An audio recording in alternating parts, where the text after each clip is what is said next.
All right.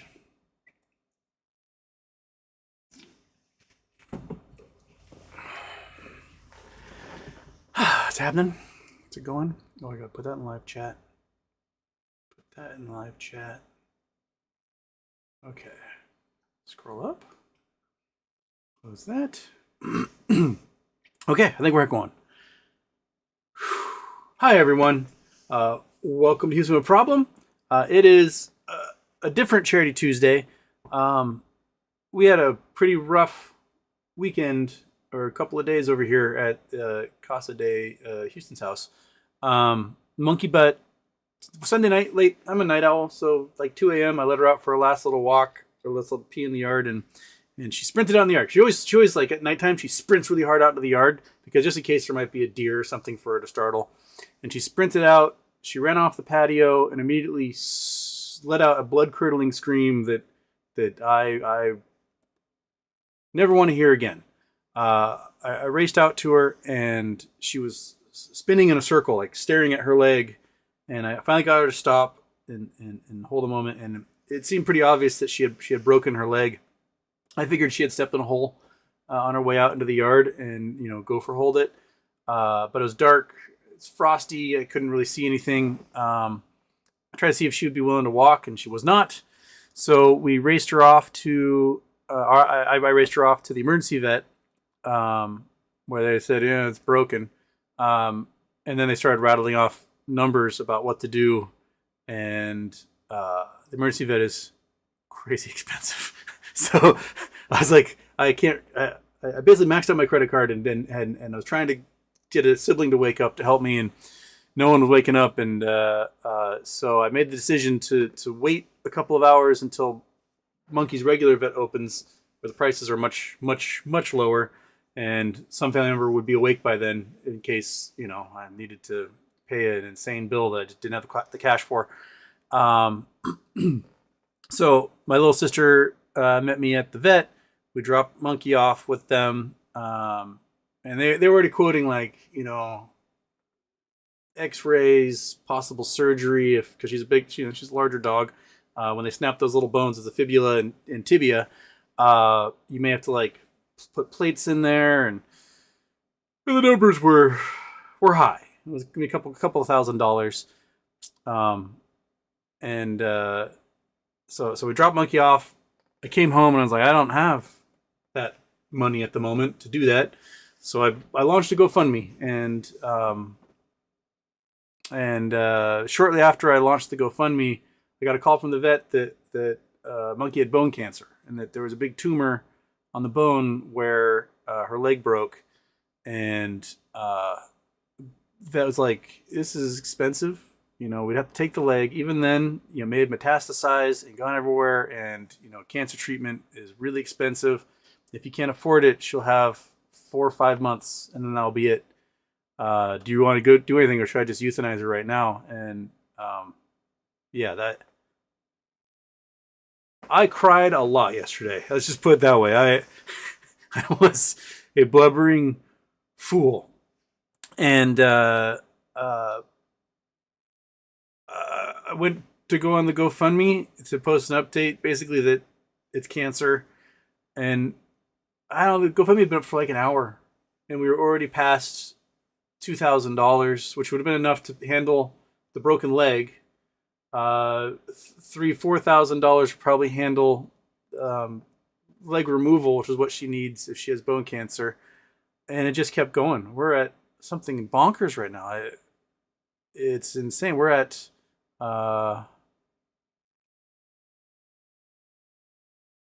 $17,032 for Monkey Butt. I have no idea at all what it costs to do cancer treatment for a dog. The vet hasn't even talked to me about that yet. I assume if it's chemo and things like that, it's still pretty expensive. If we're lucky, because she never had the cancer smell. She's still like ripped. She never like lost any weight or acted ill. That hopefully hasn't metastasized to other organs and things. So maybe we'll get away. We won't have to do chemo or very much treatments or anything. if that's the case, anything that's been donated, go fund me. If it's beyond paying for her surgeries and stuff, which I think right now it's at about $6,000 is the treatments, the surgeries, the biopsies, all that stuff. We're gonna send it to the Kitsap County Humane Society where I adopted Monkey Butt from, so that anyone else who has a little buddy that got some horrible news, we can maybe cover a few pretty gnarly surgeries to help anyone's kitty, cat, puppy, dog, squirrel, I don't know, along. So today's Charity Tuesday. There is no button like normal that goes through YouTube. There's a GoFundMe link in the description. So everything's in honor of our little queen. So yeah. I'll probably cry a few more times during the show. But I want to thank everyone.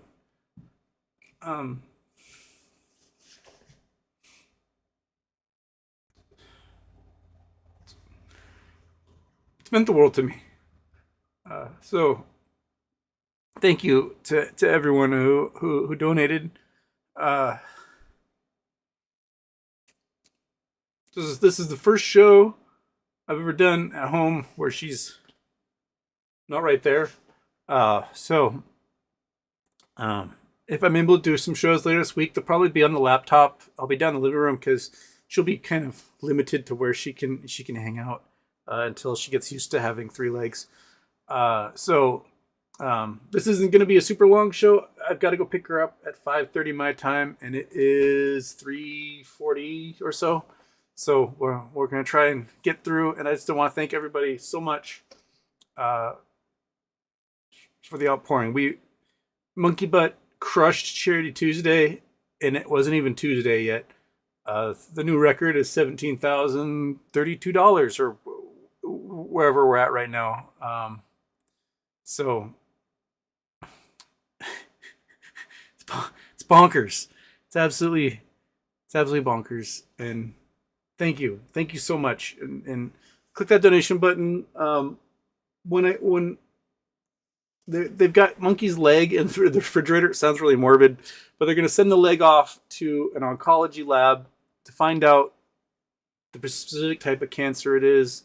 I think they did biopsies on the other bones to see if it's metastasized. She may get some sort of imaging done, and then as she recovers and figures out how to navigate life on 3 legs, as a little tripod, we can design the cancer treatment, and then I'll have an idea of what that's going to cost. Maybe one of those things where they tell me that she's just full of tumors and enjoy the time you have with her. I have no idea. I'm terrified of that.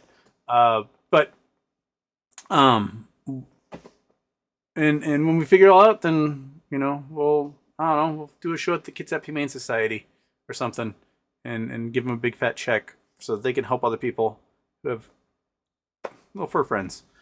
Yeah. So thank you. How about one of these?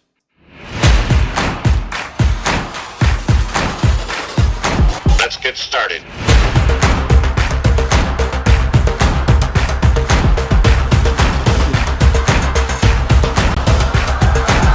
Let's go.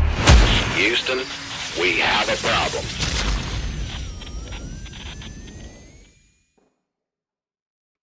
Okay.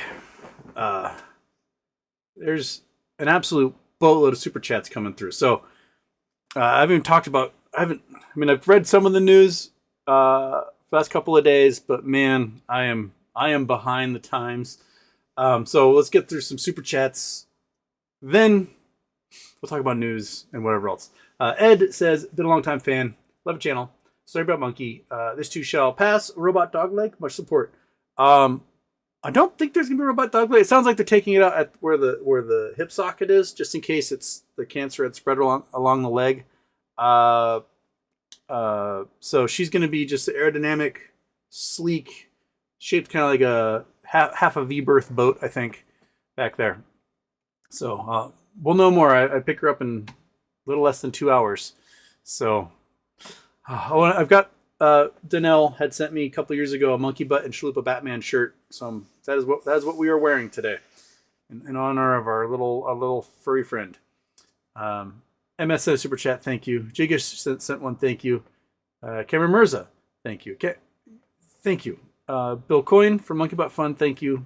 iPart Studio, thank you so much. Just from Dax says, wishing Monkey Butt full recovery.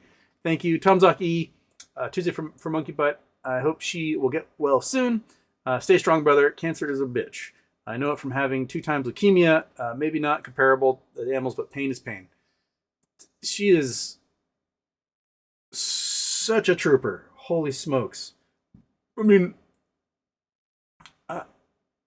the cost at the emergency clinic to put her leg in a splint was cost prohibitive. Like I maxed out my credit card before they even got to the fact like, well, if we splint it's going to cost $1,000. And so she had to go unsplinted for like 6+ hours until our local vet could finally do everything. I feel so bad about that. And she had that 1,000-yard stare of like, this fucking hurts. Let me also tell you, Monkey, when she's in a car, she has this bit of being in a car anxiety. Like she must see where we're going at all times. She does not like laying down and just accepting her fate of where she is. She recognizes all the landmarks. She knows where she is at all times. I could drop her off 20 miles from here and she would be like, okay, I know where I am, and find her way home. She's got an incredible map in her head. So she's got a broken leg and she's refusing to like sit. And she's like just staring out the window. Between my house and where the emergency vet is are 3 roundabouts on a highway. And man, trying to keep a broken leg dog upright while going through roundabouts is really, really hard.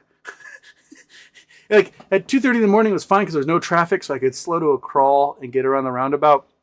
And when we were coming back from the emergency vet, it was like the early morning rush hour at 5 a.m. or whatever. And there was a lot of people racing for the ferry who were very, very angry that a roundabout people normally go like 35 or 40 through. I was doing like 5, trying to keep the dog upright with one hand and go really slowly through the roundabout.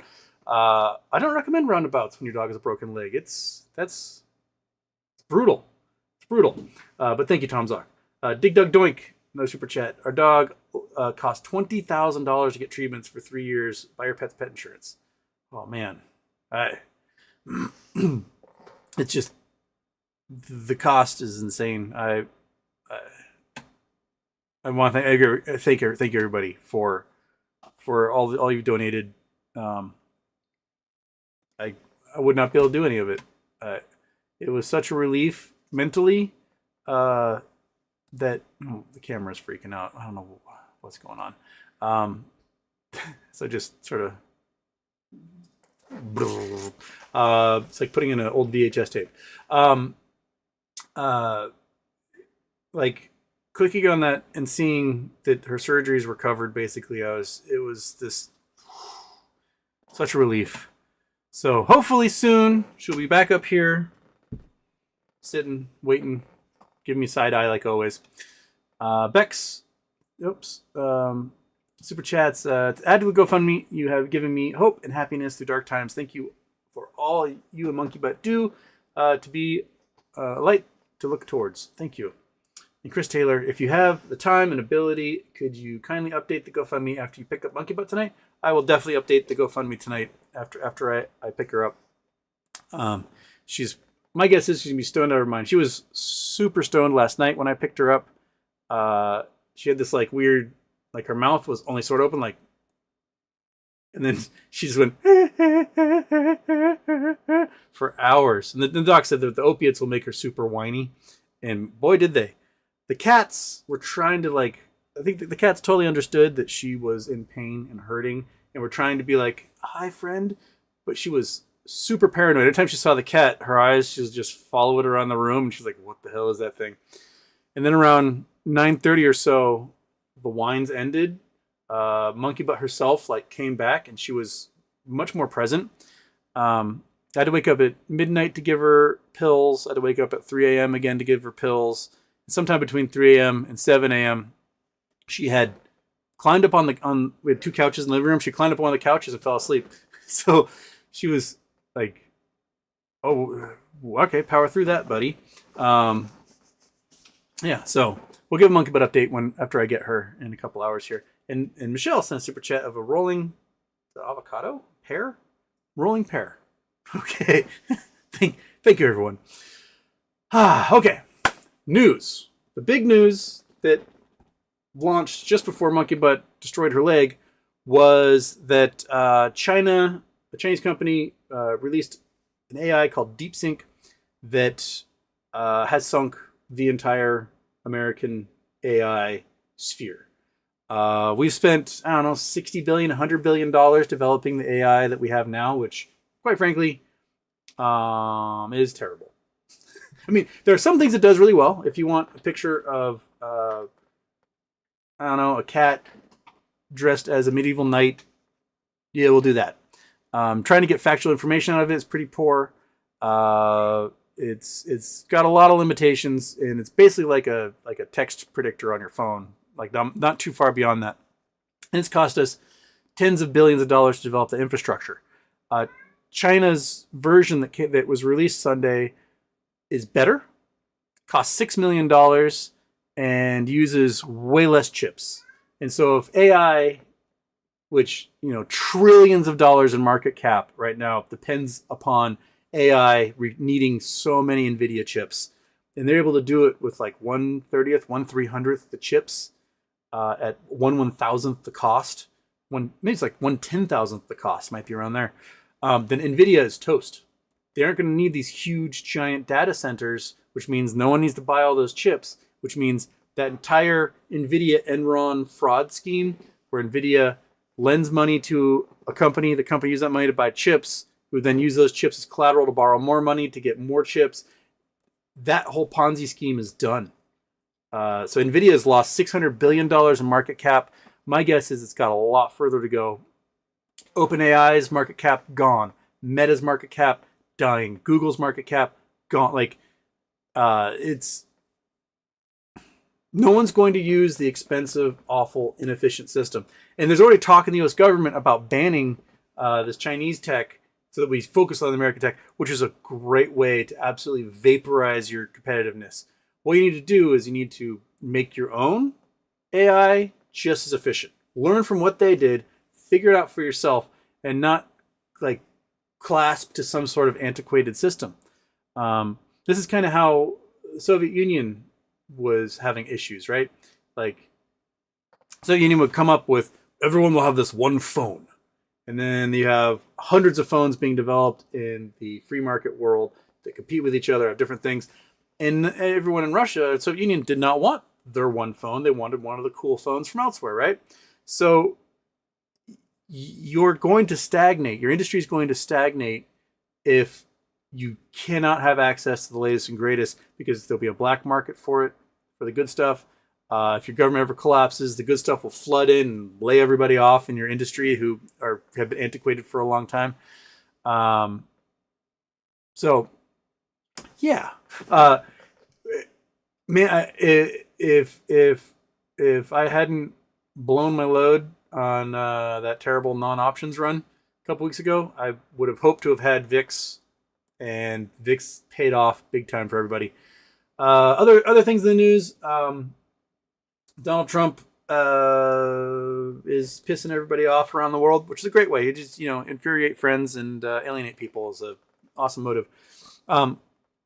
He's been gathering up migrants and then putting them on military planes to go get dropped off in other countries. But the thing is, he's telling the other countries, hey, we're bringing a whole bunch of your citizens here. Let us land. He's just getting into their airspace, we're going to land right now. And the other countries what? No. Who are you? Why are you here? We have no flight plan from you. We have no idea. We have nothing set up. And then Trump's there won't accept our immigrants. So he got into a trade war tiff with the nation of Colombia, which he cannot spell properly, because he tried to have a couple military plans land without ever notifying the Colombian government of why they were there. So, we're going to do a 25% tariff on everything comes out of Colombia. And Colombia's like, screw you, white slaver. We're going to do a tariff on American goods. And this is happening all over. Here's the thing, is that the Biden administration did something like 170 flights with deported immigrants back to Colombia last year. 170 of them. And Colombia accepted every single one of them. Why? Because we told them what was happening. We're like, hey, Colombia, we've got some undocumented immigrants. They're from your country. We're going to send them on this day. They'll arrive at this time, have, social workers, government people ready to meet us at the airport, and we will transfer them all to you. And Colombia's like, cool, that works for us. It's not that hard to do things the proper way. And you're just going to go out there and just piss off everybody and bully them. And then you're going to get, you're going to get an isolated United States back. And if we know what happens when you isolate a nation, their economy collapses. Look at Russia. Russia does really well, the fact that they're isolated and they can't sell any of their goods legally into the markets, and all their technology has been abandoned and no companies want to do business with them. They're doing really great, right? As a result, we're going to piss off our neighbors so much. We're going to piss off our European trading partners. We're going to piss off our Asian trading partners. Everyone's going to figure like, well, fuck you. We'll do business elsewhere. And the United States' ability to be the consumer capital of the world is going to vanish. And our options are going to become few and far between and very expensive. We're going to crash the economy. That's what's going to happen. You make friends around the world. You don't piss them off and force them to do what you want. That is a last resort kind of bully mentality. And you need to save that for people who are actually evil, right? If you have a genocidal regime, you save it for the genocidal regime. If you've got a trading partner who is a free democracy, who is following the social norms, you don't piss them off. What camera dude? Come on, man. Stop it. So we're doing a lot of that. We also basically cut off the ability for grants to be awarded. So if you're a grant writer at a charity, you're now toast. Your job is done. Although a judge apparently did put a stop to that. Camera, seriously, dude. Like, I don't know if I tap you, that work? I guess tapping you is fine. Yeah, we are really stepping. Oh, and then Trump announced also that we are going to put tariffs on everything coming out of Taiwan, which is where we get all of our microchips. So basically, Trump is saying, fuck you, Taiwan, China, all yours. He's basically giving up on the only democracy connected to China. So cool. There's that. Yeah. And then the H5N1 is killing all the birds. So egg prices and dairy prices are going through the roof. H5N9, which is even scarier bird flu, has been found in 110,000 birds. They had to kill all those birds. So the end of the world is progressing along. It's only been 8-9 days, and Trump's already on vacation while the world burns. So yes, yeah. So okay, some more super chats came through. Poorly stupid. Save monkey butt. Also, in case of MOS, I did dibs on monkey butt DNA for pet cloning. Thank you. Keith, keep it a breezy says monkey butt is a trooper. She is. Patrick McDermott. Press for monkey butt. Thank you, everybody. I guess I should check in on the GoFundMe. I gotta go there. Gotta go over here. I refresh you, right? That refreshes. Close that. We're at 17,202. Holy smokes. So I need to go here. There. I need to go there. And Chrome. There it is. Okay. Yeah. 17,202 raised for monkey butt. That's bonkers. We're almost 10,000 above the old Charity Tuesday record. Well, let's GoFundMe. You guys are magnificent. I'm hoping that Monkey doesn't need the cancer treatments, or if she does, it'd be limited, and this can just go to the Kids at Humane Society and help somebody else. Oh man, you guys are so awesome. Fuck, I Charity Tuesday without getting intros on either. Nope, that's the only one. Okay.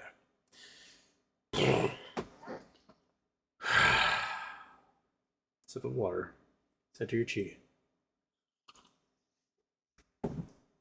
Okay. To the regular chat. GDC. We love you, Houston. So glad Monkey Butt's doing well. Thank you. Lone Wolf was second in here. Derek Horse feeling bummed. Any good news today? It's just that Monkey Butt's out of surgery and they say she's doing well. That's the good news I have. Boris Raspy. MOAS needs to happen a lot faster so Monkey Butt can experience the good that comes with it. What the F, Ryan?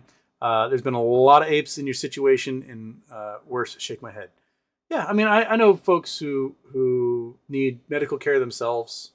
Their family members need medical care. And it just, they've been hoping, praying that something will trigger and send this sucker off. And it hasn't happened yet. We get hype dates. We get goofy tweets. We get a lot of that. Marcus Lemonis, who is the CEO over at Beyond, which was Overstock, and they bought the Bed Bath & Beyond IP. He's posting some really weird baby-related things at the moment. So either they're making a competitor, they're launching baby on T0. I don't know. He's got something going on, but again, like, it's just more of these like drip, drip, drip of little puzzles and things. And my brain is done with puzzles. Like, my hope, my dream was we get a MOAS. We get a MOAS at any level, you know, whether it's the greatest and we're all cajillionaires or whatever, or it's just I can be comfortable for a few years, right? Get myself a four-wheel drive RV, and Monkey Butt and I go visit all of you. That is my MOAS dream. To do a loop of the world. We go get lunch. You get to pat Monkey Butt in the head, and we go on to the next stop. Maybe in between, I go smash some rocks and find some cool gemstones and stuff. But here we got Monkey Butt, you know, rearing her mortality here, and that window is closing. I don't want that window to close. I wanted to be able to do this 3-4 years ago. So, but here we are. You know, we got the cards we're dealt, and we just got to play the game as it comes, I guess. So, yeah. Kelly Reed sending lots of love to Monkey Butt. Sean Chang hanging there, Houston and Monkey Butt. Martin Irvine, sorry to hear about Monkey. Hope she gets the best care. She's gonna get the best care. That's a chunk of change right there to help the monkey. Matthew Irvine. Oh no, did that one. Alex Bishop. Hi everyone. Kelly Reed. U.S. reports first outbreak of H5N9 bird flu in poultry. Yeah, that's.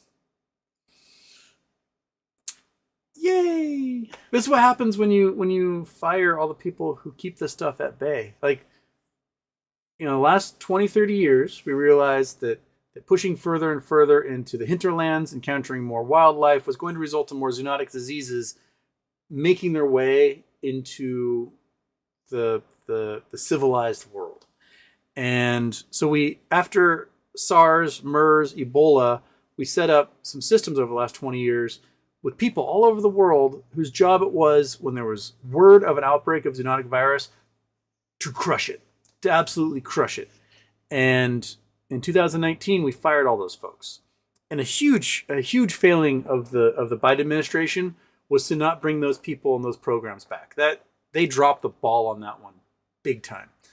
That should have been one of the first things they did in January 2021. Like, hey, USAID, we're bringing all those folks back who will come back, and we're gonna start fighting this again. Because in the 5 years that we haven't had this USAID program to crush outbreaks, we've had numerous flus, specifically avian flus, come out and start spreading like crazy, allowing them to evolve, allowing them to do all sorts of stuff that they didn't have the opportunity to do. I mean, we've had these avian flus, these exact strains of avian flus, present since the 1990s. And even then, we had a limited program to be like, oh, we identified it. Let's cull all the birds. Let's burn it to the ground. We'll compensate the farmer, and we'll start over. And it kept that flu from spreading further. But in 2020, man, bird flu made its way into the general population of wild animals and spread around the globe in a way it had not done before. And this allowed for mutations and mutations and mutations. And now we got new, entire different strands that are now coming out. So we may be battling multiple bird flus. Not good when one of those has a 51% fatality rate. To have a second one that has just as high a fatality rate, that's end of civilization level mismanagement. And like we should have figured that out. We did figure it out, but there's that mentality. It's like a schizophrenic. This schizophrenic, they're talking to voices, they're hearing voices, they're crazy, right? And you get them on medication, all of a sudden they're like, oh, that was weird. And they last for a while. They take the medication every day, they're not seeing voices or hearing voices and seeing people and whatever. After a while, they're like, I'm better now. I don't need that medication. And they go off it, immediately go, right? That is how our nation is treating these programs that have sort of kept civilization going at the pace that it has been. We're like, well, we haven't had an outbreak of SARS in a while, so we can just remove that, and then we get an outbreak of new SARS-CoV-2, right? What's the deal? Like, we build ourselves up into this modern 21st century industrial age empire, and then we just get rid of all the things that allowed us to do that in the first place. I really don't understand. It's so backwards to me. But hey, here we are. Yeah.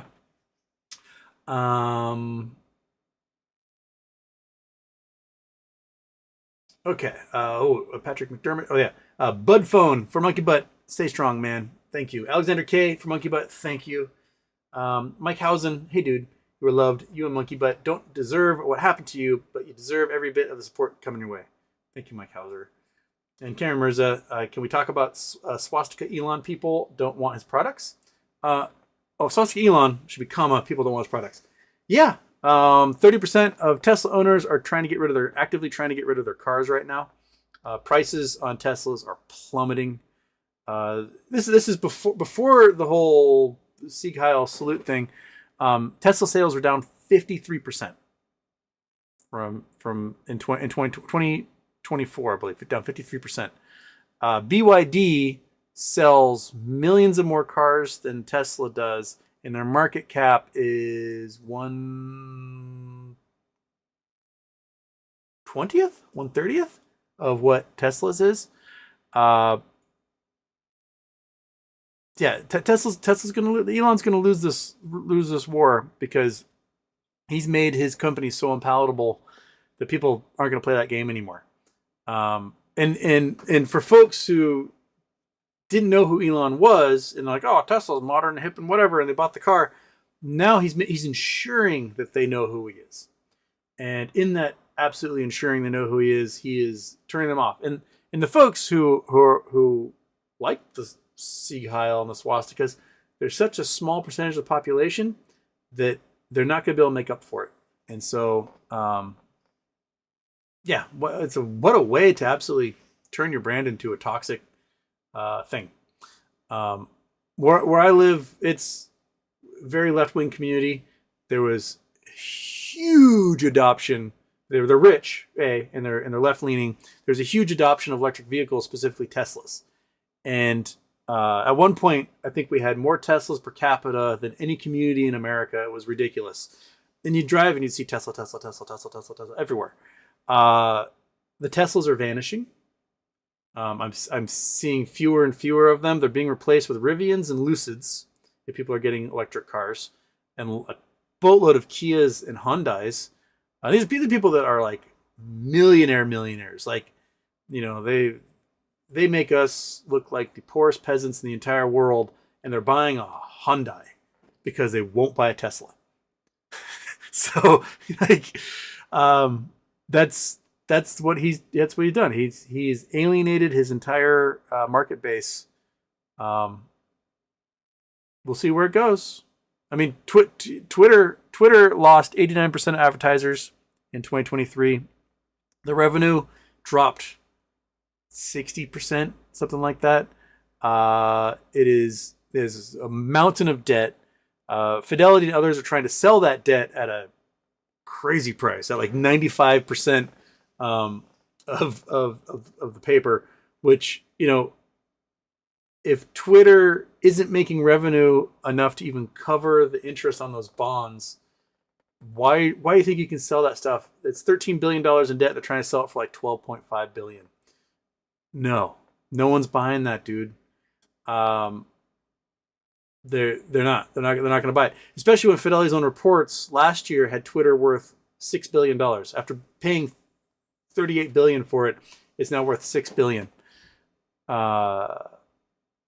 Sorry, $44 billion. Yeah. So it's lost $38 billion in value.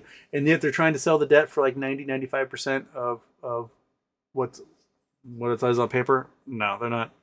That ain't happening. No one's going to offload that debt unless somebody wants to sneakily buy Twitter X and turn it back into Twitter and get rid of the Nazis. Then maybe there'll be some sort of growth from that. But no, they're leaving. Shin. Sorry. Thank you, Shin. LJ, best wishes for Houston and Monkey Butt. Thank you, LJ. Okay, back to the regular chat. Alex Bishop says, sorry to hear about Monkey Butt. Hope she gets well soon. I hope so too. E-Minimus. Good vibes from snowy Switzerland. I'll see you soon, buddy. I was just thinking, like, this is the time of year I'd normally go to Switzerland. And I guess, you know, me not being there meant that some poor sibling or my friend Shawnee didn't have to deal with a broken monkey butt leg, and me being trapped in Switzerland for another like 6 days trying to figure out how to get home and get to Monkey. And I guess it's okay that I'm here right now. So I'll look at that as a blessing. Antonio Baez, not first, but hi everyone. Welcome. Bex, Houston, big hugs to you, both you and Monkey. You're both loved and important to many people. Thank you. Personal name, loves more to Monkey. And personal name, Pets Are Family Houston, Sweet Monkey Butt is blessed to have you. I hope so. Man. Jimmy D super chats, fuck cancer. Indeed. Fuck it. But you know what? Hey, at least we canceled all cancer research, right? That's one of the things we did in the last week. Marcella Giordano, Houston. So glad to hear that Monkey Butt is getting the help she needs. I hope both of you are able to take a few days to recover. I hope so. I doubt it, but I managed to take a couple days off work because, like, you know, it's Monkey Butt's more important. So, yes, right, Kitty. You're gonna hold down the mantle until then, right? And I think I got eyelashes trying to stab me in the eyeball right now. Yeah, you see, yeah, you want your Monkey Butt back.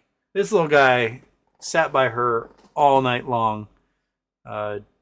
Even though Monkey was like absolutely like paranoid of the cats, he just kept coming and like rubbing his head on her and hanging, keeping watch. He was a good boy. He was a real good boy. Yeah, that's your buddy. Even though you torture her sometimes, still your buddy. Personal name, much love to Monkey Butt. Oh, we did that one. I'm Marcella. I'm losing my spots. First Day Productions. On the edge of losing the house. Hopefully this is the dip before the rip. I doubt it. Too many politicians are in the Epstein files. Epstein files will never get released. They will never get released. Trump's all over them. Politicians of all stripes, rich business leaders, they're all through it. That sucker will be locked up probably until everyone and their grandchildren, great-grandchildren are dead. And then 500 years from now, somebody will blow off the file and be like, historically speaking, it's pretty incredible that all these people are in the Epstein files. That'll be when we hear about it. Unless somebody from government happens to leak it. But yeah. Hazel A, oh my god, what happened to Monkey Butt? Hopefully I was able to explain it to you at the beginning of the show. She's had a rough one. And she's her leg got removed a few hours ago. I got to go pick her up in an hour and 20 minutes. So I've got 49 minutes of show left, and then I got to get ready to go get her and bring her home. And I'll try to do shows, probably from the living room on the laptop while I'm keeping an eye on Monkey. Because I basically just living on the couch down in the living room to keep an eye on her. Which it's a comfy couch. It's not very long though, so I can't stretch out. But that's what you gotta do, man. She's a little buddy. Major Gains. Thoughts on Shout of Turin? I know if they say it's the shroud that was over Jesus when he died, and it appears to be like a face or sweat stains or something in it. I have no idea about the veracity. I thought they'd try to do like DNA samples at some point. I'd read a short story years ago about I might have been like in high school or something. It was about how scientists like did the DNA analysis of the Shroud of Turin. This is right around when Dolly the sheep, so like 97, 98, somewhere in there, Dolly the sheep had appeared. And so the scientists like, we're gonna clone Jesus. And so they cloned Jesus and made the Antichrist, and then the whole world, like, oh, the apocalypse happened all because of that. I thought it was pretty good, pretty clever way to the apocalypse story. Yeah, I have no idea about the veracity of if that. I mean, they also things they have like and they've like the finger of Saint Peter in one church and claims to have the testicles. Like they just there's a lot of dogma, a lot of word of mouth for a lot of these religious artifacts, and you have no idea which ones are actually the real deal or not because there's no like chain of custody. They don't have like little holographic stickers guaranteeing this was graded by the PSA. And we know its lineage and where it came from, and it's a 1 of 1. PSA 9.5. But yeah, Shroud of Turin is interesting.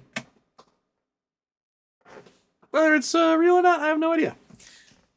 I lean towards the probably not real, simply because most of the stories we have of Jesus were plagiarized from other messianic cultures around the Mediterranean and Middle East.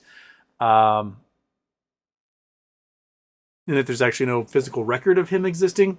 And then all the writings that have been approved by the churches at the councils of Nicaea and councils of Trent were written hundreds of years after Jesus supposedly lived. And they all contradict each other. And yeah, so I think the likelihood of there being an actual Jesus verse cobbled together messianic tales from around the Mediterranean and Middle East being attributed to a Jesus figure is more likely at this point. But if that boy leaving me, okay. Yeah. So, Stephanie L. Super Chats. So happy to donate to Monkey's recovery yesterday. What would you say a pandemic-proof job could be? I was thinking of becoming a funeral sales specialist. Someone's got to do it. Any other suggestions?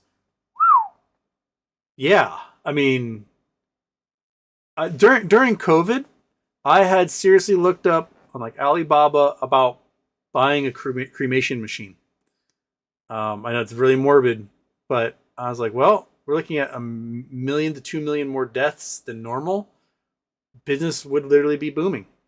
Of course, if you are handling corpses and you're cremating them for people, you are coming in contact with basically balloons of virus.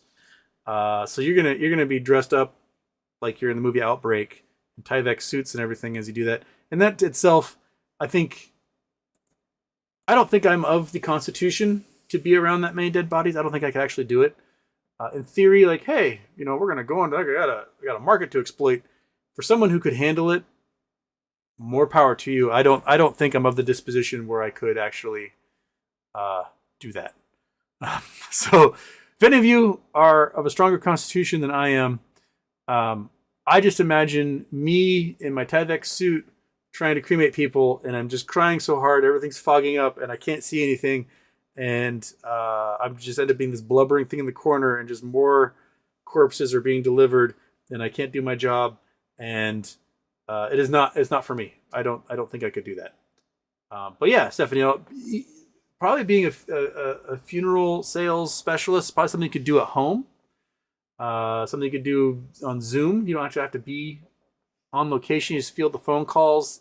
You handle it. You send off some orders for fruit platters and flowers, and let somebody else deal with the rest of that. So yeah, that's actually probably a pretty good idea, Stephanie. I'll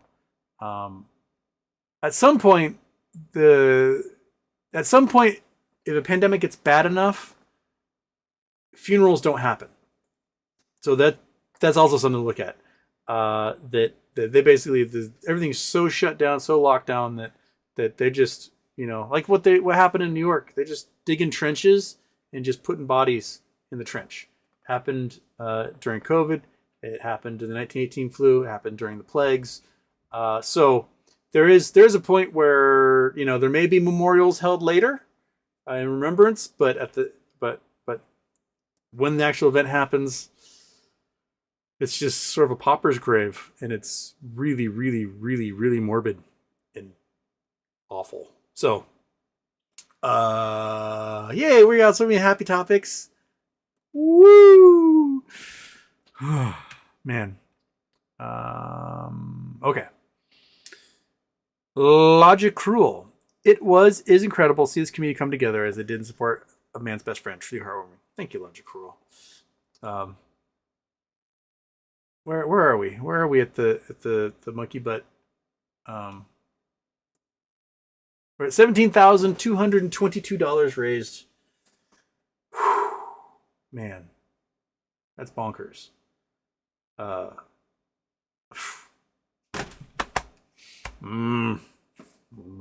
Thank you. Citizen 54, man arrested with Molotov cocktails aimed to kill Treasury Secretary at Capitol, police say.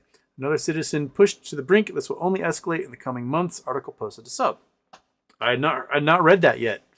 Yeah. My roommate was talking to me earlier, a little bit before the show, about how in the mad dash for billionaires to like claw every piece of wealth they can out of the system before it completely collapses, everyone else is going to experience basically depression level standard of living. That our jobs are going to be gone, our pay is going to be cut, our services are going to be vaporized, the charities will be penniless, our food security is going to disappear, and so the titans of industry and the billionaires and the ruling class, they're going to have it all, and the rest of us are going to be fighting over the scraps, which is basically what's happening in Argentina. Argentina's like, look, we balanced the budget. Cool. Poverty's over 60%, and food security has basically vanished. And you have nothing that you're trading with anyone. So, good job, I guess, at ruining everyone's lives in the name of balancing a budget. The United States does not need to balance their budget.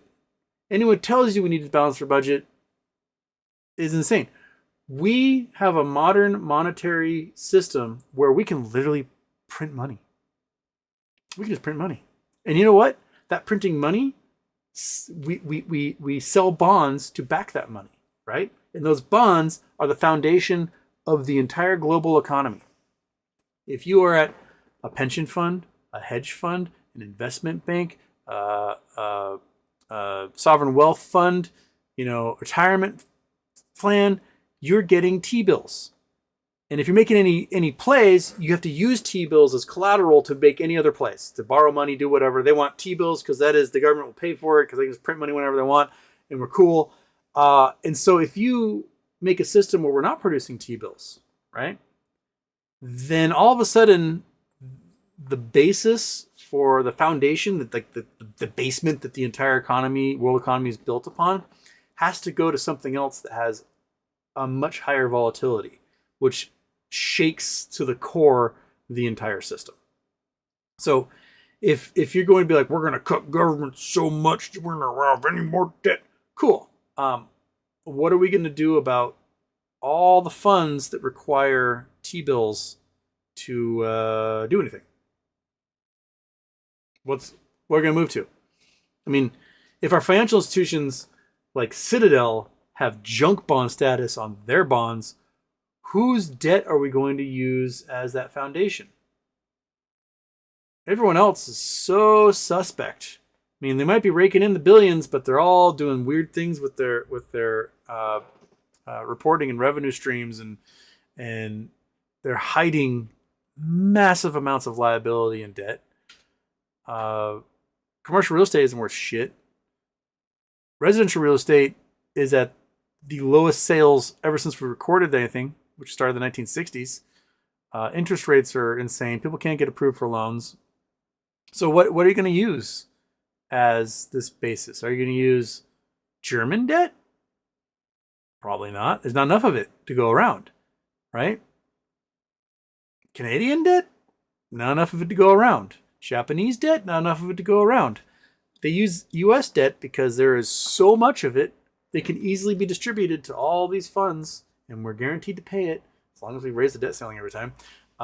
So, yeah, we're going to go into uncharted territory, and I don't want to end up like Argentina. Not knowing where my next meal comes from is not how I want to live my life. I don't think any of you do too. That right there, like knowing where your food is going to come from, is probably the base level privilege for a modern society. That's it. That should be the absolute minimum. Is that all of your citizens know where the next meal is coming from? If you've achieved that, you can achieve anything. But if you chip away at food security, you are months to a year away from revolution. Especially in a country that has 300, 400 million guns. And I don't care how brainwashed somebody is that Trump is so great, right? If they can't feed their family, perceptions will begin to change. They may blame the wrong people, but you will see a drastic turn in the brainwaves of folks if that's the case. And if you got a whole bunch of billionaires just like counting their bills and their folds and flaunting their Bugattis and their big houses and pools and stuff like that, it's a very dangerous situation to be. You will end up in like 18th century France, guillotines, burning down of mansions, etc. And they'll eat you. Robert Carter super chats. We lost a family dog last month to cancer. Australian Shepherd Poodle mix. Jumped like a kangaroo. Ran like the wind. Much love, Monkey Butt. I'm curious to see how Monkey Butt does as a tripod. Losing one of her man, those thighs are so muscle bound. I'd have her like stand up and put her paws on me and like touch her thighs. And they would touch them and be like, oh my God. It was like touching a brick wall. Those thighs are the strongest things I've ever felt in my entire life. And now she's down one. And like watching her chase down a bunny, just zooming around and just catching it midair as it's jumping was a thing to behold. So it'll be interesting to see if she still has the drive to go chase down that deer and what happens when she does. This is a win for the local coyote population. I'll be honest. Having a Monkey Butt, down 25% on her wheels is a boon to local coyotes. Which means I'll probably have to keep an eye on her come March when they start really coming into the yard. Because she'll in her brain she's like, I'm gonna kill it. But who knows if she can? Those back legs do a lot of work. Gutting and cleaning when they're fighting. So it's gonna be having to keep my eye on her a little bit more. Plus she'll be in recovery and all these things. So I'm sorry about your pup there, Robert. It's one of those things. It's one of the saddest truths in life is that our pets always leave us way too soon. My dog growing up, Foofer was a hell of a dog. He was a Basset Fauve de Bretagne, which we only discovered what that was after having him for years and years. We had no idea. He's a Benji looking dog. We had no idea what he was. He's a little guy. He's like 25 pounds. He was definitely a killing machine for those 25 pounds. He got raccoons and squirrels and mice and neighbors' chickens. But he was a very good boy. I'd gone off to school at Lewis and Clark to go play baseball and came back. I had one weekend, or Easter weekend. I got to come back for like 2 days and I got to see Foofer. And he's so upset that I had left. He didn't want to look at me, but he had gotten a cut and he was bleeding from his mouth. And I was like, "Hey, Mom, the dog's bleeding from his mouth." She's like, "Oh, goodness." And I went back to school, and I was at school for another few weeks, and then school ended at around the end of April, and I came home. That's when she told me that he'd been diagnosed with cancer, and that the bleeding was from a tumor in his mouth, and he had skin cancer, and that he only had a few more months. And we had him. This is 2003. We'd had him since 1988. So we had him 15 years at that point. We had no idea how old he was. He could have been several years old when we adopted him. So he may have been pushing 20, maybe more, when he passed. And that summer I transferred from Lewis and Clark to the University of Hawaii, and we had to euthanize him like 2 days before I moved to Hawaii, and that was, oh my god, that was brutal. And of course, the dog, he's slipping. He's just staying in his little bed. He doesn't want to move. Doesn't want to eat. Doesn't want to drink. And you pick up the bed. He doesn't move. Doesn't acknowledge anything. I put him in the car. We drive to the vet. And the minute we get to the vet, he's like, "Hey guys, I'm totally fine. What's up? This is really interesting." And he's like awake for the first time in weeks. And now it's time to like put that poor little guy down. And I got to Hawaii and I couldn't sleep at all. I was so used to tucking my toes under him at the foot of the bed every night that what I ended up doing is I took a backpack and I filled it with towels and I put it at the foot of my bed. And I was living in a youth hostel for that first month. And every night I put the backpack full of towels at the foot of my bed, tucked my toes under it, and I dreamt about him every night for years and years and years. I had a dream about Foofer every single night until June 12th, 2016. That was the day that I got monkey butt. And I stopped having dreams about Foofer after that. It's very strange. I've had a dream about Foofer since I got monkey butt. The subconscious, they really know how to do a number on you. So I assume that when monkey butt's time comes, I will be stuck dreaming about her every night until, the next good buddy comes into my life. So, yeah. Yeah. Bojangles, Super Chats. Hope you both get well soon. Thank you. I know everyone here has gone through something like that with a pet. They're just such good little dudes. They follow you everywhere. They're always so excited, like, hey, what are we doing today? And no matter what it is, they're stoked. Like, what we're doing today is we're going to sit on our ass and watch TV. They're like, oh, I fucking love that. I'm going to sit on the couch better than anyone you've ever met, and we're going to watch the TV. We're going to watch the baseball game. You know what? Hey, we're going for a walk. Even better. I love that. We're going to go stand in the yard and mow the lawn. I love it when you mow the lawn. I stand and watch you mow the lawn. Oh, you know what? We're going to go for a car ride? Fuck yeah, sign me up. They're so stoked. They're such good little buddies. Their entire evolution has just created this stoke machine who's so happy that you exist and are in their life and that they get to do things with you. It is beautiful. And it's just such a bummer that they're just these little bursts of happiness throughout people's lives. And I hope all of your pets just bring you joy. Right? Just love and joy, and you can look back at the memories and just feel warm. So, yeah. Okay. We can do the waterworks all over again. I'm even close to the start of the show. I'm still like 20 minutes out from the start of the show in the chats here. Okay. Corporate Walnut, truly heartbreaking and sorry about monkey butt. On a separate positive note, what countries are not in violent decline? I'm genuinely curious where to run to. If you're rich, New Zealand, right? They just changed their laws to allow people who aren't working in New Zealand to be, what do you call it? Online work from home telecommuters or whatever. So there might be an easier way for some folks to navigate their way in there. You know, they're out there in the middle of the ocean. They're pretty self-sufficient.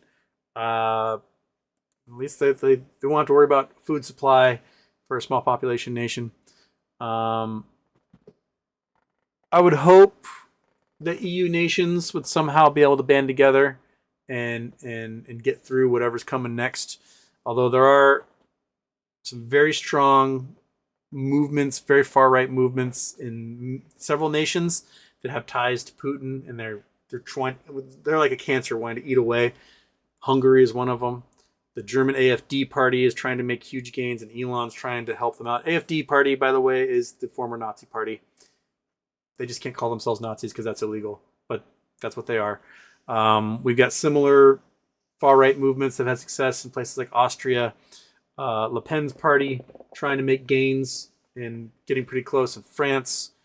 I think Spain and Portugal are recently removed enough from a fascist dictatorship that they want nothing to do with that. And so while, they may have their own economic troubles and whatnot, they seem to be conscious enough to know exactly what fascism means for the population, and they're not entertaining that at all. There's not very much like, oh, Franco, those were the good old days. No one reminisces about Franco. It was all awful. So maybe, consciously Spain, Portugal, Italy swaps its government so consistently. And right now, technically the fascists are in charge in Italy, but I don't think they managed to affect any real change in the populace as to bringing about actual fascism. They've been pretty orderly about being like anti-Putin, pro-Ukraine, which is different than most far-right groups in Europe. I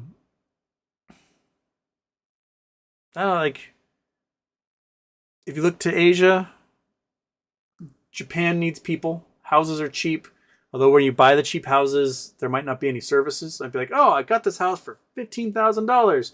And there's no stores, no restaurants, no hospitals. Because, Japan's a really, really, really aging population. And young people are moving to the major cities. And old people are being left out in the towns. And then they just pass away. And then that's it. So lots of abandoned properties. So if you want to set up some sort of international district somewhere in Japan and convince a whole bunch of friends and family to move there, you might be able to create a pretty vibrant community somewhere. Taiwan's definitely in danger. South Korea, if the world breaks down, South Korea, North Korea, they're going to go back at it again. That will be problems. Philippines are run by a dictator's former son after electing a dictator-ish. Duterte was awful. Thailand's, if an income you make here in the United States in Thailand goes a very long ways.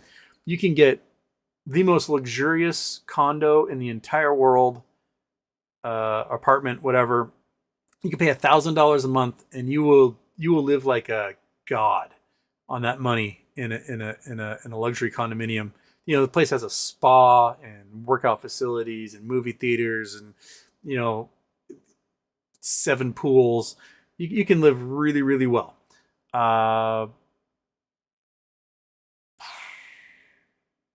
If you're filthy rich, you got your Dubais, Seychelles. I don't know. They're out there. Maybe some Caribbean islands. But then you got to worry about hurricane season, so you might be fleeing for July, August, September, October, November. You won't be anywhere near there and hope that you have a house to come back to. So, yeah, there's places out there, but man, if the United States falls, it's gonna be pretty rough, probably a lot of places, and they might get really expensive as the wealthy and upper middle class just are like, all right, I'm out, right? But then again, the US dollar will be so weak if they try to get out, it won't mean anything. So, Walt the Man in the Middle super chats. Hello, Houston. Here's for Monkey's Ride Back Home. I had a 3-legged cat friend for 10 years. They don't love us less because of it, and we get to love them more. Thank you. Peachy Sunday. Hope Monkey is doing okay. We love her. We love her too. Moore's Veneer, Houston. Para, Caffeine, and Ket here. Buddy, I wish I could give you and Monkey a hug. Take a moment and a breath at a time. You got a wonderful community here for you. Been a while. Much love. Thank you. Chris Taylor. Monkey. I'm just a monkey man. I'm glad you are a monkey woman too, babe. MS, much love that sweet girl. Thank you. First name, last name. So sorry to hear about monkey, but wishing you the best. Healthcare for humans and animals in USA needs to change. It's disgusting how they bankrupt you. Also, market goes red one day, green the next, repeat. Yeah. I'm glad that my vet has not been gobbled up by private equity yet. One of the things that's happening across the U.S. is that private equity is gobbling up all the veterinary clinics, and their competition is disappearing. They're jacking up prices, and it's disgusting. Private equity is one of the worst things that ever happened to civilization. Basically, what private equity means is we're running out of things to invest in. Our rich people are too rich, and they need something else. And so they look for it, and what they do is they try to take over an entire market. And when they take over the entire market, they're like, well, now we got to make real money at this, rather than providing the service that business did. They're like, well, now that we own all the HVAC companies, we need to really trim costs. So they figure out ways to lay people off, shutter stores, jack prices, etc. And then when you go to do a bid, like, hey, I need a new train, heat pump for my house, right? And you take 3 bids. Those 3 bids are coming from 3 companies all owned by the same private equity firm. So there's no competition, right? You think you're dealing with a mom and pop. That mom and pop got bought out and is actually owned by the private equity firm who owns the 100 other HVAC companies in your area. So they're doing that with veterinary clinics right now. And an older vet, they're in their 50s, 60s. They've been treating animals for 30 years. They're looking to retire. They want to sell their clinic, and the best bid comes in from private equity and not from a new graduate of a veterinary school who wants to start up their own clinic. They don't have the money. They're so far in debt they can't do that.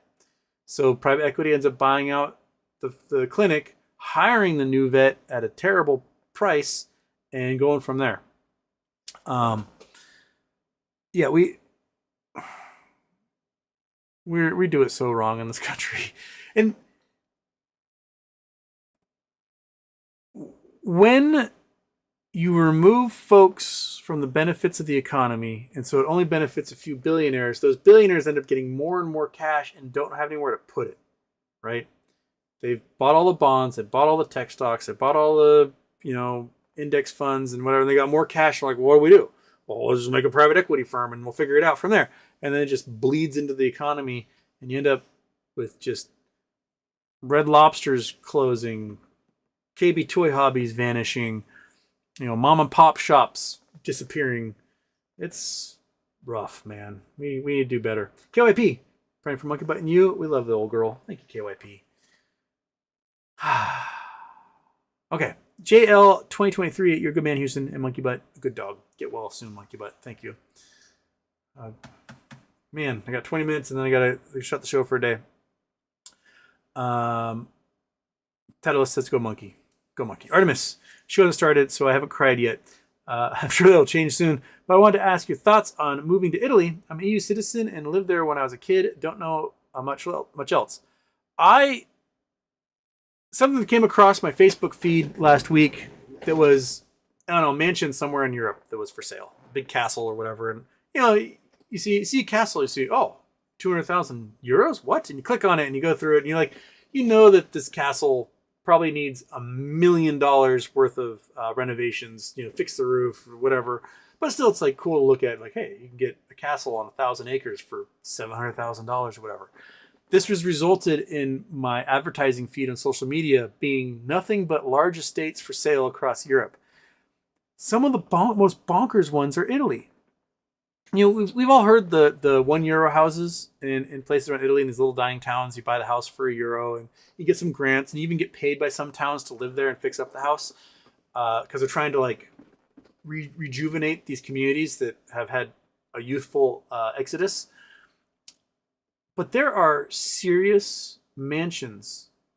Like one of the ones that popped across my feed the other day was like this 9-bedroom 7,000 square foot fairly modern house in Umbria on 25 hectares, which is like 60 acres. Pool, a garage for 10 cars, 120,000 euro. What? That's like $140,000. That's a $300 a month mortgage. Like maybe with interest rates, maybe it's like $600 a month mortgage. What? Are you? Excuse me? Who knows? Maybe you buy that house and you're 30 miles from a grocery store or something. But that's more house than a human needs. You can be like, all right, family, an extended family, grandparents, grandchildren, neighbors. We're all going to move into this house and have ourselves a nice little communal living situation because we now have a pool and 60 acres to play on and our own waterfall. And maybe that's the solution. I don't know. One of my coworkers, she has a PhD in Italian Renaissance literature. She's getting a second PhD right now in Latin, something like that. She's kind of had enough. She's white. Her daughter is mixed race, half white, half black, and her daughter's experienced some rough times in school. Some weird Trump kids being like, "You're gonna be, sent to Africa," shit like that.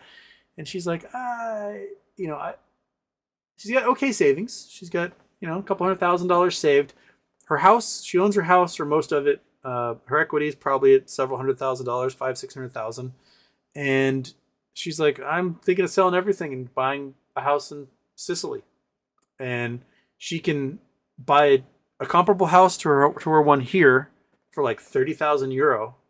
She'll have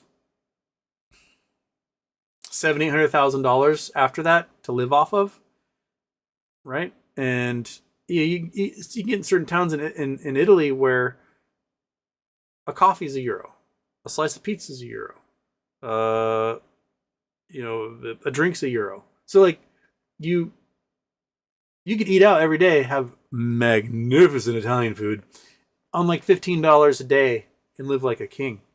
So your $700,000 goes a real long way in that situation. You can have some situations in like Greece, Spain, Portugal, if you get in the right communities. My friends who were living in Spain during COVID, they had a giant 2-bedroom flat. It was like 2,000 square feet for €600 a month. The lady in the relationship, she is not a fan. She doesn't, she cooks when she has to, but like food was so cheap, she could eat out, get a glass of wine, a big ass meal for like €5 a meal. And she's like, why would I cook at home when for like $6 I can have a meal to put anything I have back in the United States to shame? So she ate out like all the time. And she was working remotely for the state health department, and so she would wake up at like noon. She was in Galicia in the north of Spain. She goes surfing in the morning, or she goes surfing at like noon, and like no one's out there because they're at work or whatever. So she had the waves all to herself. She'd come back, she'd get a big old meal at like 2 or 3, and then start work around 4. And she'd work until like midnight, and then do it all over again. And she was like, it was good living. And then sometimes she'd go to a little cafe with her computer and just sit and just, get cappuccinos, do her work all evening, chit chat with people. Seemed like she was really, really enjoying it. And they moved back here, and now her husband has French citizenship. Her mom's German, so she has German citizenship. So they're looking at now moving back to Europe. So I mean, if you can make it work, man, make it work. Bithead occupier of VWAP, save your butt. Thank you. You guys have been so wonderful. I mean, like the super chats alone have been magnificent. The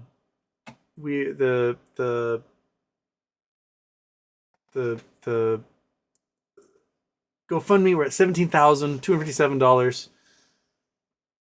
I'm hoping for Monkey's sake that we don't have to do any of the cancer treatments. That taking her leg hopefully that's where it was minimized, or there's a slight spread that we don't have to do too much treatment, and then we're able to help somebody else who needs surgeries like this with the rest of it.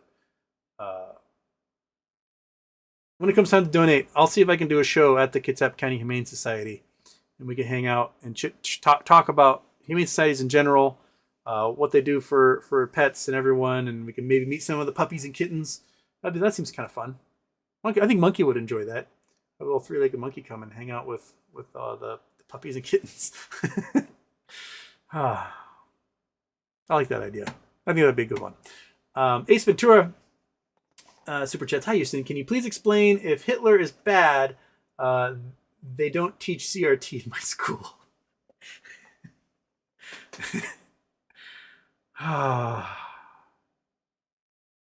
Oh, yeah, the world's ending. We're having a good laugh.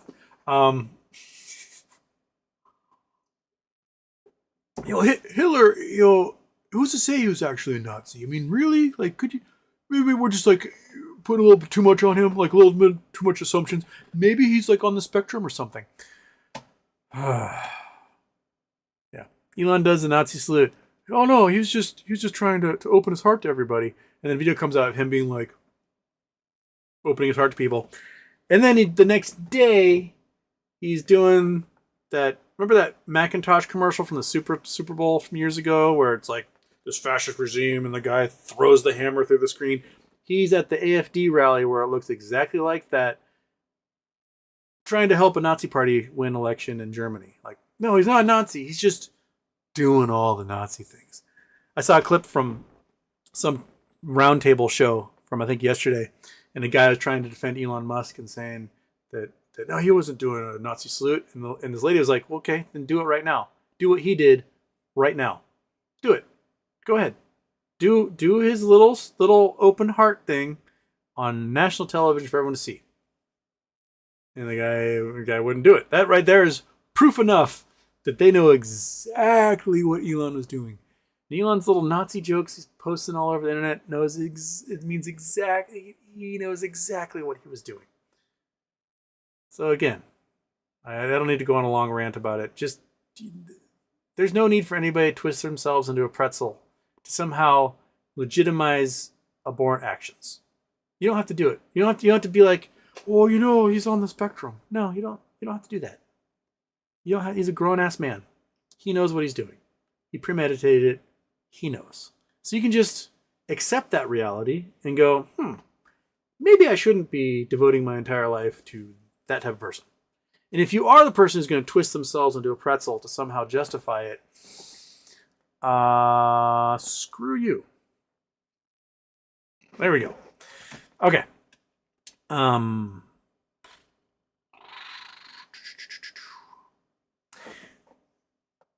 First name, last name, Italy is a great place to move. If you have the money to renovate a property up to standards, you can buy for pennies. You can. I mean, you can buy the house for €1. There's a $5,000 commission that goes to the real estate agent, so 5,001 euros.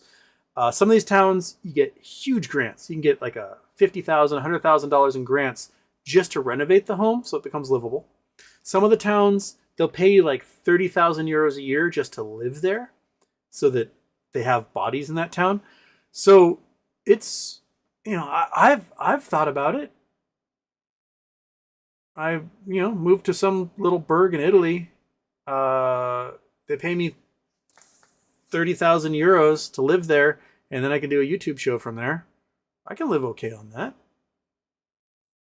And then I can ski the Alps. That's all I want to do anyway. Let's just go ski the Alps. So yeah, why not, right? Something to think about. Give us a MOAS so it gives us the opportunity to do these cool things if we need to. Start alert. Boy, Houston. Don't do a show for us today. Give yourself some rest, man. Sending love to Monkey Button You. I could not do a show yesterday. I was such a blubbering mess. My family members kept trying to call me, and I just kept declining and writing back. I can't form words right now. I cried and cried and cried and cried. I had a pretty good nap in the middle of the afternoon. I basically cried myself into a nap. And I I got most of it out of my system. Knowing that I now have the funds to get her the treatment she wants,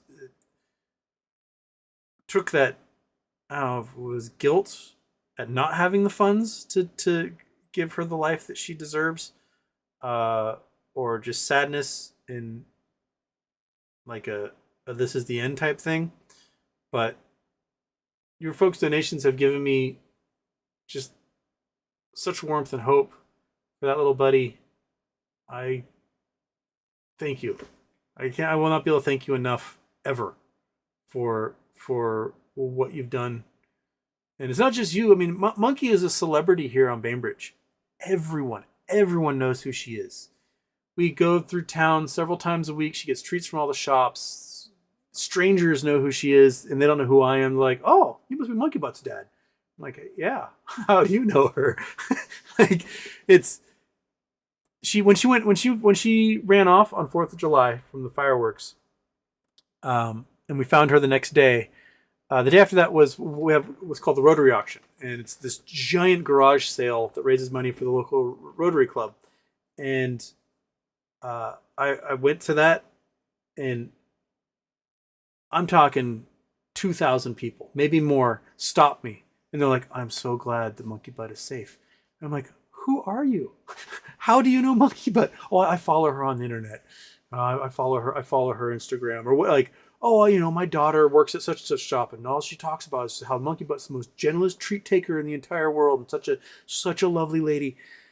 So there's a lot of strangers that have been donating from my community that I don't personally know, but for some reason they know Monkey Butt, and it's been just beautiful and lovely. And man, she is just such a good girl.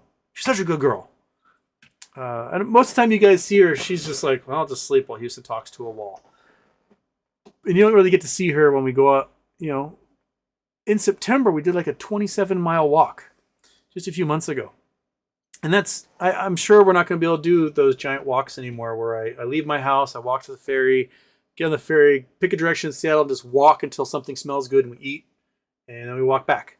We'll seriously put in like 70,000 steps on those days. And Monkey Butt's trooper, she loved it. She's like, "I get to smell homeless people. I get to eat slice of pizza I find in the bushes. I get to see, eat pears or plums or whatever's in season." So we're gonna have to limit. Maybe we'll have to drive to some certain locations so she can, pick the fruit out of people's yards at certain times of the year. We won't do the big walk there.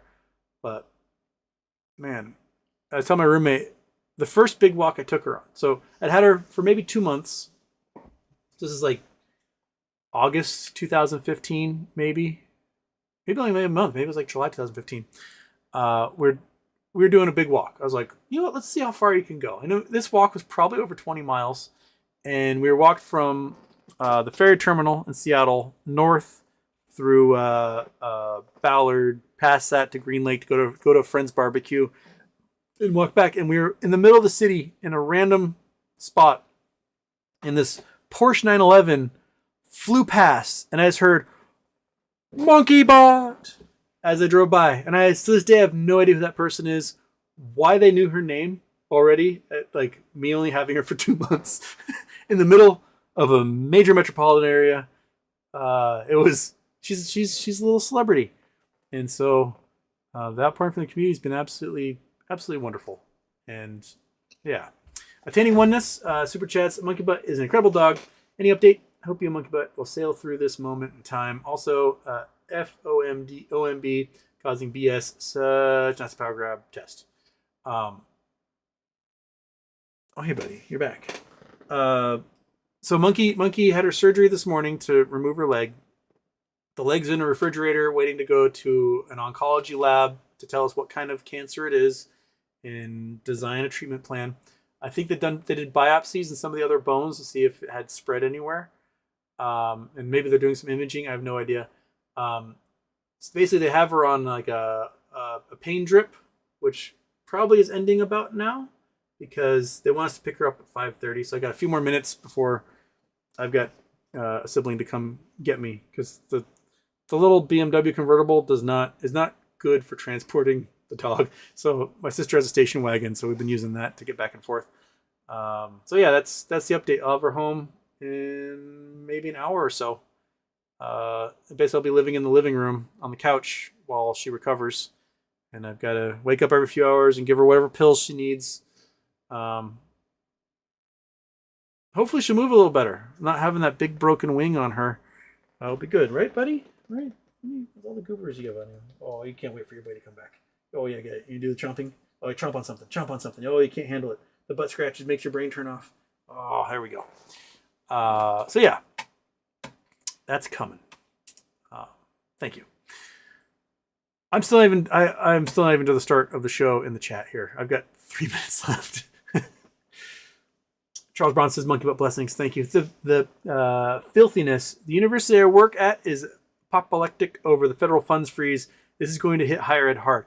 It is going to obliterate higher ed. It's going to obliterate our research institutions. It's going to guarantee a brain drain out of America of researchers and scientists. If they can't get funding for their projects, they're going to go to where they can get fundings. And they'll leave. And then we will no longer be a nation of innovation. Our research dollars, like you see, you watch the evening news and there is 50 ads for Palixor, from the makers of Glubadex.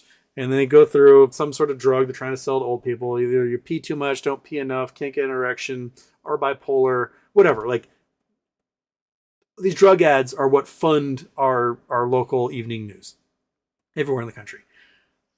Almost all those drugs started at a research lab at a university. They didn't start, for the most part, Pfizer isn't the one doing that research. Pfizer may be funding some of it at research labs, but when it proves useful, Pfizer jumps in and buys the company that formed from that research, and they add it to their portfolio.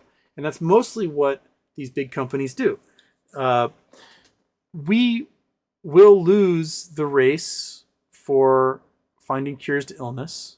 We'll have a brain drain of PhDs and researchers leaving to go fulfill their work somewhere else. Biotech, which is a gigantic portion of our economy, is going to become a really tiny portion of our economy. This is bad news for people with currently untreatable diseases that have really garish treatments that they're trying to streamline and make better and more palatable to somebody who's suffering. It's bad. It is really, really, really, really bad. And it is like textbook how to destroy your nation. This type of stuff where it is on the dream list for Putin. Putin's like, all right, we're going to get rid of all of your food workers. Gone. Good luck eating. We're going to get rid of all your smart people. Gone. Good luck innovating, right? There goes your industry. There goes all your R&D. We're going to vaporize your trade with other nations. We're going to make it so expensive that no one wants to deal with you anymore, and they all think you're an asshole, so you get isolated. Like, this is a absolute dream come true for the Kremlin. The Kremlin wants the United States to turn into Russia, and Russia is a shithole. And they want that for us because that's what bullies do. Bullies, it's not that they think they're so awesome, it's that they know they're trash, and they don't have what it takes to improve and get better and to be someone respectable and loved, so they have to take you down with them. And then they can look down on you and be like, see, you are that piece of shit too. Because there's misery loves company type thing. So yeah, that's kind of where we are. First name, last name. So it tells Artemis do some research. Walter Man in the middle. Happy 4th anniversary, folks. I'm still here. Oh yeah, it's 4th anniversary of the sneeze. I totally forgot about that. That's where we are. Duh. Yeah, it's 4th anniversary of the sneeze today. Huh. On that note, I've got to go. Do one last little update of the GoFundMe. And we are at $17,307. You guys have been amazing. Hopefully that either covers whatever treatment she needs, and if she doesn't need treatment, I hope that's the case. Oh man, I don't want to have to go through that. her have to go through that. And then we can just donate to Kitsap Humane Society. Thank you, everyone. Thank you so much. I never thought I'd have to make a charity Tuesday about me or monkey butt. I figured we'd probably be doing it for the California fires at this point, and I feel bad that this came up and I didn't have the opportunity to do that. But we have a new record, $17,307 for Charity Tuesday. You guys are magnificent. Thank you. We'll be getting monkey updates. I'll keep you guys informed. Hopefully she'll be back up here. I'll get the monkey cam working again. Again, I have no idea why that's not working. And she'll be kicking the fat man off his little pedestal here. She can give me side eye all day long while I talk to the wall. Thank you, everyone. Have a great night. I don't know if I'll get a show in tomorrow. If I do, it'll probably be from the living room on the laptop while I'm keeping an eye on Monkey. But take care of yourselves, take care of others, and again, thank you. Thank you so much. Man, you guys are just magnificent, and I will never be able to repay this. So thank you. And we will do a Charity Tuesday out.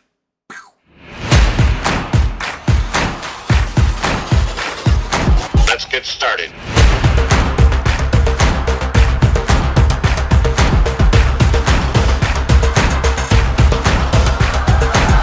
Let's go.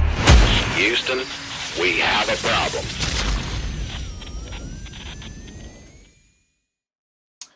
Oh, and Fer Garcia we'll put in one last super chat here. A small thank you for everything you have done for all of us. You, sir, are a 1 in a billion kind of human. Thank you, and Viva Monkey Butt, Destroyer of Worlds. Viva Monkey Butt, Destroyer of Worlds. She's coming home here in just a little bit, and I'm so excited. Thank you again, everybody. Have a great night, and I'll see you when I see you, hopefully soon. Okay.